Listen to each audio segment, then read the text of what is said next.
Welcome back to the Roundtable. I'm Box, and the Owl House has finally released its first official teaser trailer at the Annecy Festival 2019, which shows off a bunch of animation greatness. As always, we're gonna take this teaser, go through it, and break it down for any hidden meanings, details, Easter eggs you may have missed, getting a better idea of what to expect in the Owl House. And as always, spoiler warning, in case you want to go into this series blind. We don't want any of our predictions to end up being right more than they've been already, so if you want to dodge all that, it's best you steer clear. Alright, on to the trailer. As a door with a giant yellow eye opens the gateway into the demon realm, we have an establishing shot of what I assume is Luce's first time seeing her new surroundings as well. We broke down this town in a previous video, but notice smoke arising from 3 separate locations, as if there was some sort of attack or experiment gone wrong, which may lure Luce into meeting Etta and King for the very first time. A purple dragon-like creature also flies by before being caught by a hand of this town that never sleeps because it's literally alive. Next, we have a shot of Luce that really just illustrates her optimistic attitude. Now, the location of the first shot isn't all too clear, but if we observe the background,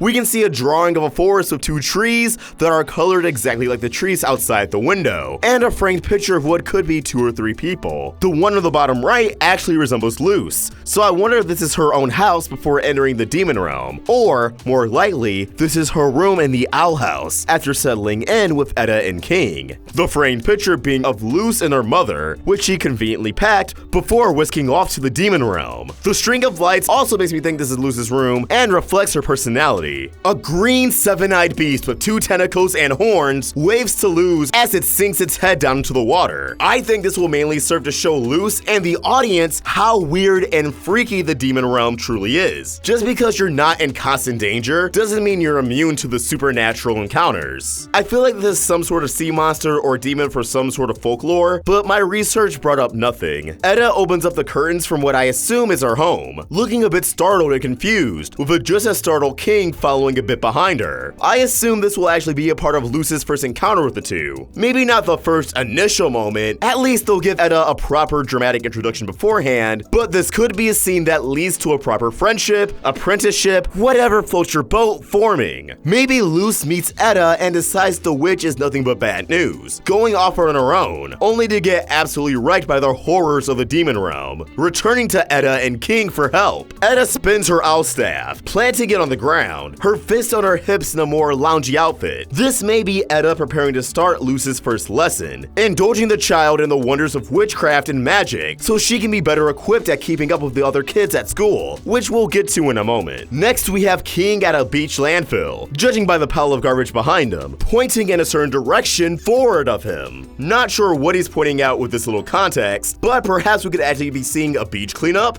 In a place called the Demon Realm, I assume that protecting the environment is not a top priority, but this is where Luce's presence could change that. These next few shots seem to introduce a few of the recurring side characters that I could assume go to the same school of witchcraft that Luce will attend. First, Luce intrudes through the bushes on a girl who seems frustrated or nervous, conflicted about something. She also has a brown accessory bag similar to the one Luce has in the opening shot of the trailer. This could be tied to the school, or maybe she actually stole this bag from Luce, whom has recovered it back. We can assume Luce approaches this girl shortly after, but as we see later, is met with disastrous results. No, but seriously, this is our first clip of what appears to be the school itself, with a character who, yes, has a resemblance to yours truly. He may be some form of elf, or everybody down here is a demon besides Luce, but looks human enough to relate to the target demographic. Now, this character's expression is initially optimistic, before shifting to a more startling state of realization. Maybe he pieces together through the lack of Luce's pointed ears that she's human. She doesn't belong here. Moving on,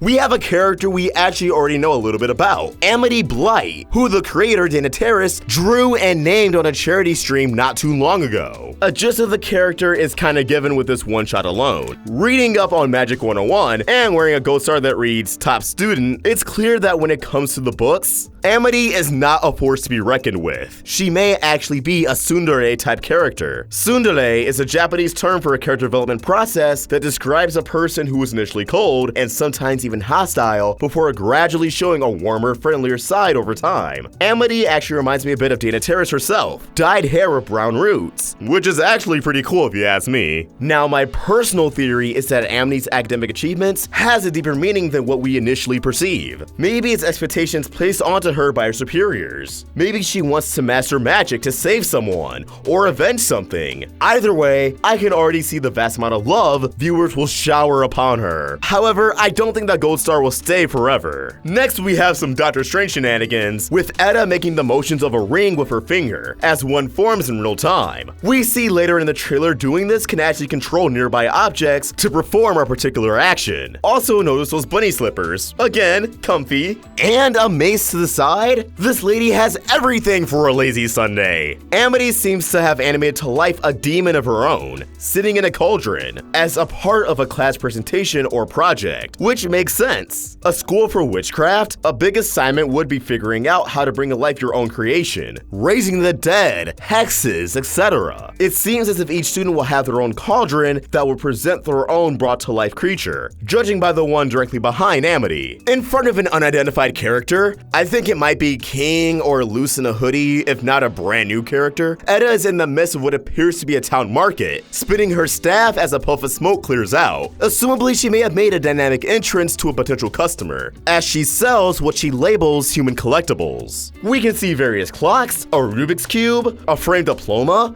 a lamp, a doll, and so much more. Now, you also may notice a peculiar hat in the background that may look familiar. Familiar as in it has a striking resemblance to Dipper's hat from Gravity Falls. Now, the creator of the Owl House, Dana Terrace, did work extensively on Gravity Falls and is actually dating its creator, Alex Hirsch. So I was honestly kind of already entering the Owl House with the full expectations that there would be plenty of Gravity Falls references. For any more, I guess we would just have to wait and see. This alludes to humans stumbling to the demon realm throughout the years before Luce arrived, and Etta punning off human collectibles might establish a direct correlation between her and Luce returning home, if she wants to return home. Luce does a little happy dance in front of a closet full of witchy witch things. Wardrobes, potions, broomsticks, witch hats.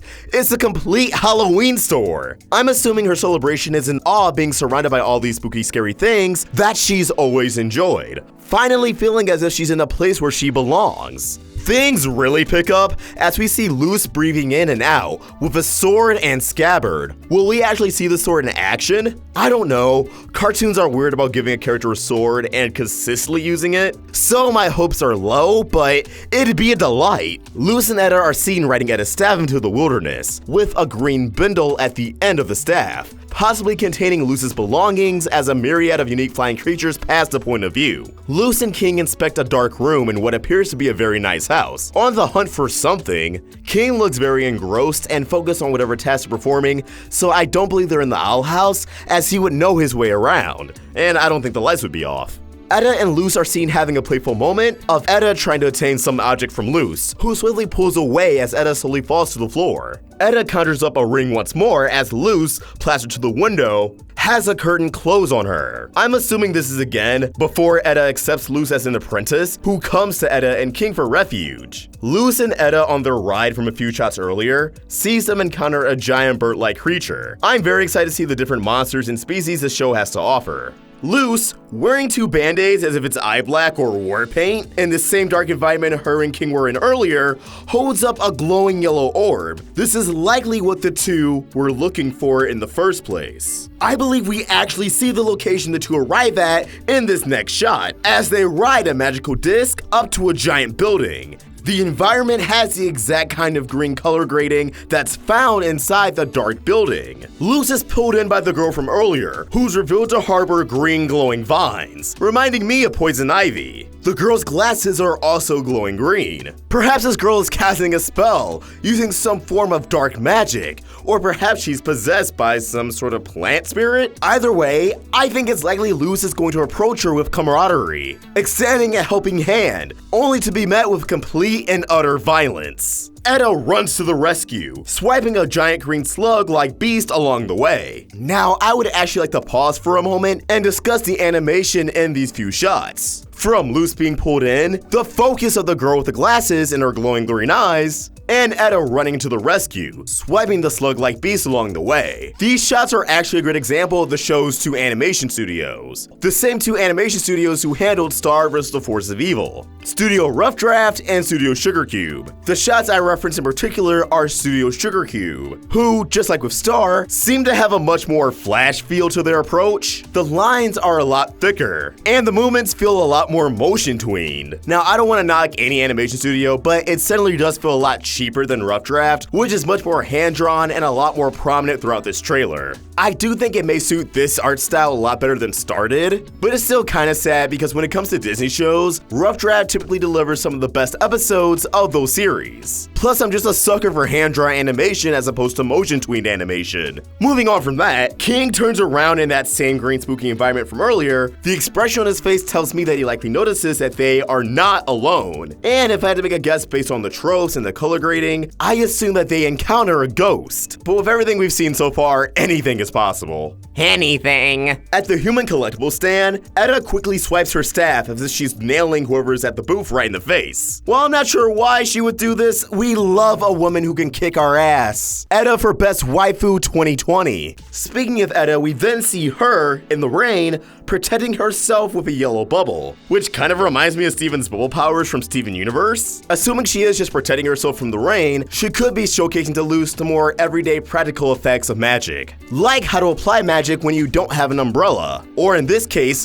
when you don't need an umbrella. Next, we see Luz on an examining table with a silhouette of a tool, object, weapon, creaking up on the protagonist, Luz wincing in response. Maybe she does take a trip to the doctor's office, or she ends up as a brand new human experiment. Either or is equally terrifying. We see more of Luz's classmates, which again, pointy ears. One of them has an eyeball as their entire head, leaning forward, but they all look as if they heard something shocking. Maybe it's the realization that Luz is a human, or maybe it's the fact that she's living with Eda, who could be an outcast from the town, banished because of how she uses magic, and sporting a messy track record. After all, we saw that wanted poster. She has a bounty on her head. We quickly see Eda streaming out her window. I'm not too sure about this one. It honestly seems to be more of comic relief. But then we get a quick panning shot of the three protagonists admiring the giant carcass of a beast that's morphed with the land. A bit later, we get another shot of the trio here, and King rests his head on Luz's shoulder. I'm going to cry. It's just so cute. So cute. A glowing white orb falls and dissipates in front of Luz, which again, I'm not too sure what's going on here as we have no context at all, but I'm going to wager this is still in the earlier stages of her learning about magic, its uses, and how to channel it. Last but not least, Luz falls asleep in her makeshift room, which I believe will actually be the attic of the Owl House. And if you notice, King is at the foot of her bed. Already there's an attachment between these two characters. And while he is an animal and people might see it as a pet relationship, I see it more of a little brother, big sister relationship. Either way, I can't wait to see it develop, and guys, I just can't wait for this show. Speaking of which, we get the title, it's beautiful, mwah, and that brings the breakdown to a close. Guys, what do you think about the Owl House? Are you excited? Let us know your thoughts in the comments below, or tweet your thoughts at Roundtable Vids, and for more of my own thoughts, you have me at @OstricVox. We're also on Instagram. Help the Roundtable grow by either becoming a member of this channel or supporting us over at Patreon. Link in the description. If you enjoyed this video, please throw it a like and subscribe to the Roundtable for more great cartoon content. Thank you for watching, and I hope you have an awesome day. Tune into this channel in 2020 for more great Owl House content, and OstricVox signing out.